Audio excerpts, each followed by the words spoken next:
Pomaže Bog, braćo i sestre, i dobrodošli u jednom novom YouTube videu. Moje ime je Hadži Teodora i u današnjem videu želim da pričam o manastiru Ribnica.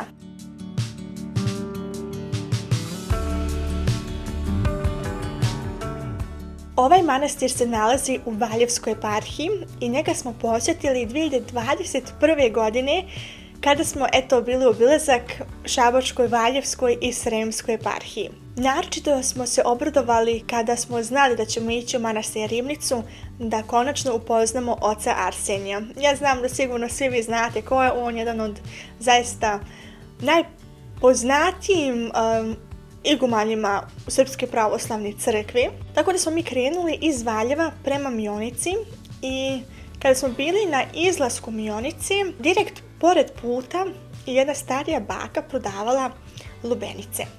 I majka je rekla, ajde da svratimo da kupimo 2 lubenice, jedan za monahe u manastiru Ribnici, a poslije manastir Ribnice ćemo tako i tako ići dalje prema manastir Bogovađi, tako da ćemo tamo ponijeti tu drugu lubenicu. Izišli smo mi iz auta, rekli da želimo 2 lubenice, što se ta baka toliko obradovala da će neko da kupi 1 lubenicu, a kamoli 2.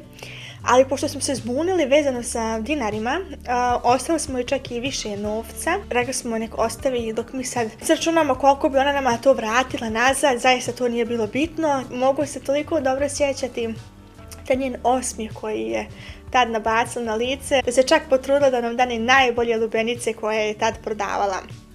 A pogotovo kada smo rekli da to nosimo u manastir. I tako smo mi krenuli u manastir. Zaista se nalazi na posebnom mjestu, veoma tiho, odmah pored manastira teče jedna rijeka, pa iza ima ona velika pećina. Kada smo mi bili, manastirska crkva još bila u onoj narančasto-crvenkastoj boji. Sada je prefarbana koliko mogu da vidim preko njihovog Instagram profila. Sad je više u bijelo krem bojama, nekako mnogo ljepše nego kad je bila onda kada smo mi bili. A unutra kada uđeš u crkvu, sva je u plavu. Čini mi se da bio čak i ikonostas u tim nekim bojama i zaista vidi se tek unutra koliko je star manastir. Jer se vide stare freske, stare ikone, zaista nešto posebno. Nažalost, nismo ni sreli jednog monaha, a ni oca Arsenija nismo sreli.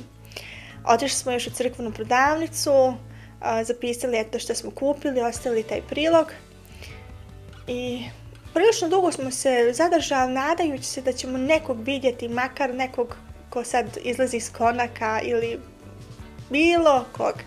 Ali nažalost, apsolutno niko nije bio tu.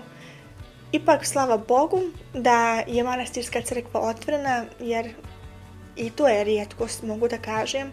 Koliko puta smo otišli neki manastir ili crkvu, po mom mišljenju je to nebitno da li je manastir ili crkva u pitanju, a ona je zatvorena. Nekako osjećaš to veliko razočarenje kada si uspio toliki put da dođeš na jedno mjesto, a ono zaključana vrata. Samim time nam se to zaista mnogo dopalo da je manastirska crkva bila otvorena, da smo mogli da uđemo unutra, da cijelivamo ikone na miru. Bili su još, čini mi se, nekoliko ljudi isto u posjeti, ali oni su također dalje krenuli.